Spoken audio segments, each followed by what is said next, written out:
Good morning. Unfortunately, due to agenda restrictions, I have to address you remotely, but I really did not want to miss this opportunity. The topic proposed could not be more appropriate to the task that policymakers face right now. My standpoint is clear. We need a broad-based recovery with a truly European spirit. The pandemic had a large impact on economic activity. Last year, GDP contracted 6.3% in the European Union, the deepest annual contraction observed on record. This was concentrated in the first half of the year as activity recovered strongly in the third quarter. By then, the more stringent confinement measures were partially relaxed and agents showed a remarkable capacity to adapt to the new economic environment. Contraction was broad-based, even if with different magnitudes, so we cannot ask for less than a broad-based recovery. The ECB provided favorable financing conditions for all sectors. It is our duty to make sure that no sector is left behind and that viable firms will have the necessary support. But this also requires fiscal policy. We can now be sure that, contrary to previous crises, monetary policy was not the only game in town in 2020.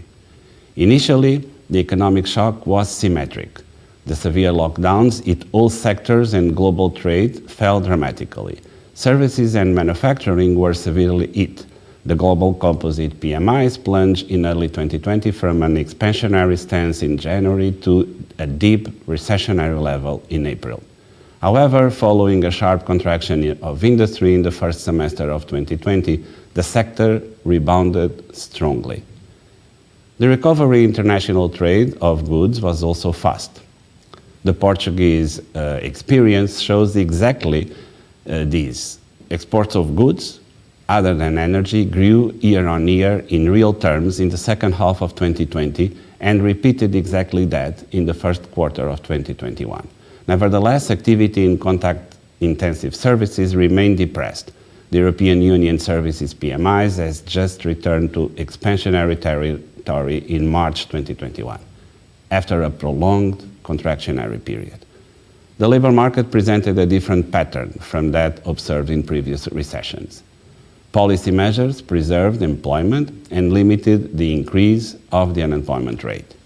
This is the best condition I can think of to guarantee a broad-based recovery.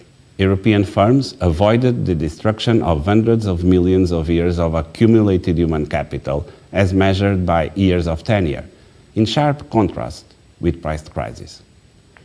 Firms and member states invested astronomical amounts of money to preserve employment, and workers too, as they agreed to more flexible hours of work. All rules of thumb relating employment and economic activity broke up. In truth, potential output is more latent than ever, but the behavior of investment, abound liquidity, temporariness of the crisis, and employment resilience hint at a small impact. And more importantly, they hint at a path for recovery. The resilience of tax collection in many economies is yet another sign of this resilience. Take Portugal as an example. Personal income tax increased against all odds given the profound recession. Going forward, we expect economic activity to recover gradually, supported by a continuation of the strong and decisive policy response and the rollout of the vaccination progress. The joint impact of the monetary and fiscal policies has been crucial and has to be preserved. As I have mentioned before, monetary policy acted to preserve favorable financing conditions in financial markets. A generalized backtracking in monetary policy may be ill-advised. At evaluation time, it is useful to consider the counterfactual scenario without the strong monetary response with both conventional and unconventional measures. The 4 trillion euros of asset purchases and the 2 trillion euros of liquidity provisioning did make a difference. Absent such policies, the materialization of a disruptive scenario would be more likely, and Europeans recognize it. The best way to recover from a crisis is to have strong and credible institutions.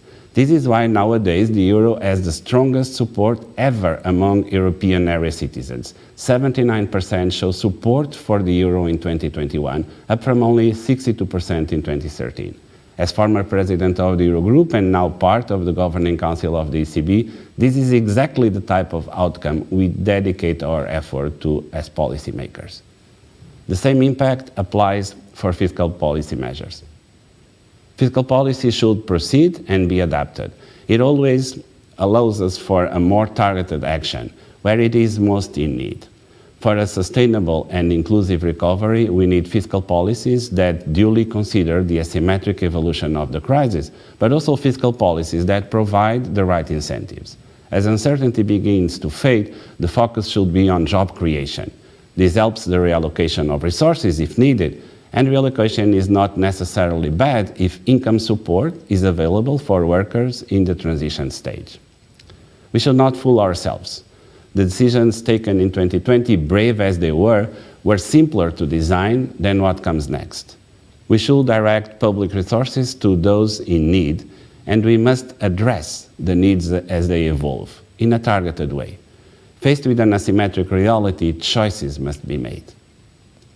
All economic agents must participate in the effort to put together the recovery process. This time, leaving sectors or fractions of the population behind is not an option. Leaving all efforts to the public administration will be a failure. No single sector can handle the recovery by itself. A word for the role of prudential policies, both micro and macro, and to the role of banks. Banks have been able to maintain the flow of credit in the economy. The European Union banking sector entered this crisis in a more favorable situation in terms of the quantity and quality of capital, a significant improvement in banks' capacity to absorb potential losses. However, risks persist. Prudential policies should continue to promote the lending activity with fine-tuning a balanced build-up of risks. We need an integrated and truly European approach to achieve a recovery across sectors and countries. Coming to the motto of our event, technology. Technological development has been part of our economic and sociological landscape already for decades. At this stage, it will impact on the entire value chain of products and services and therefore frame and promote the economic reallocation of factors to a more efficient and climate-concerned usage of resources.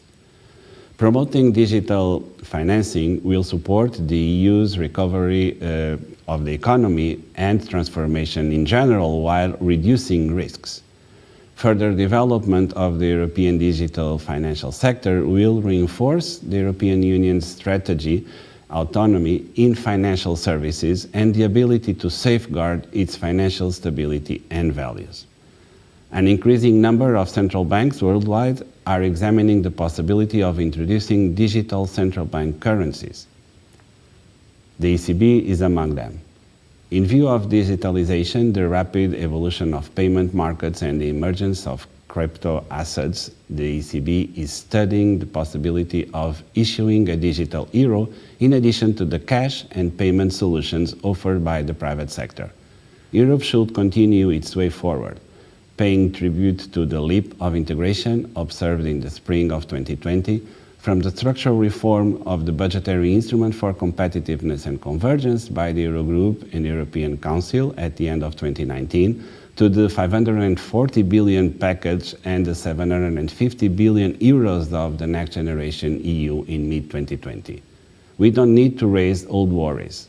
We cannot revive moral hazard concerns which were successfully curbed in the pre-crisis period with the reduction of NPLs, with the capitalization of European banks, with fiscal balances at their medium-term objectives, and public debt falling in all euro area member states. Broad-based requires moving together. Now that we regain multilateralism, now that we learn how to deal with the pandemic and vaccination, we cannot afford an economy with segregated labor markets and without convergence within and between countries. We now understand that what global challenge is. Let's race to the moment. And thank you very much.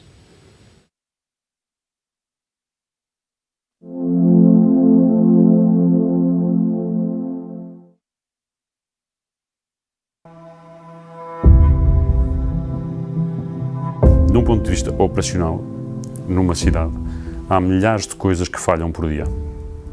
E, como não sabemos que elas falham, não as resolvemos. Então, a primeira coisa é, a um nível operacional, nós resolvemos as coisas que falham. O segundo nível é, nós, a partir das coisas que falham e dos padrões dessas falhas, arranjamos soluções estruturais para esses problemas ou planeamos a cidade por forma a que ela, no futuro, seja capaz de, estruturalmente, resolver esses problemas que estão criados. Seja na mobilidade, seja na limpeza, seja na segurança, seja em qualquer dos seus domínios.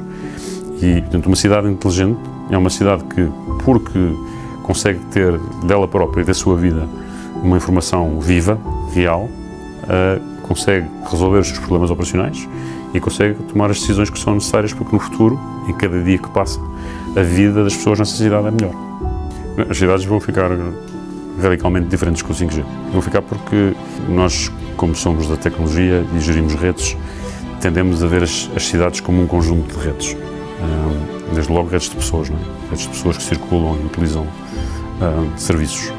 E estas redes hoje funcionam, sabemos todos, de uma forma muitas vezes subótima.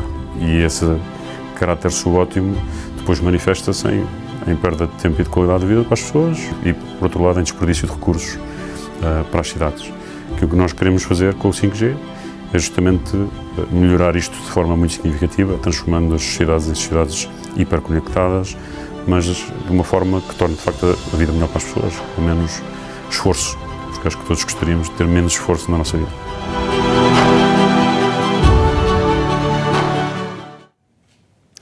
E depois de termos aqui o Governador do Banco de Portugal com as previsões e os apelos sobre como podemos ajudar a recuperar a economia, devo esclarecer que Mário Centeno falou em inglês porque esta é também uma conferência internacional. Temos não só participantes internacionais, como também alguma audiência internacional e, portanto, esta mensagem foi em inglês. Depois da economia, vamos agora olhar para a economia e a saúde, com a Cristina Esteves.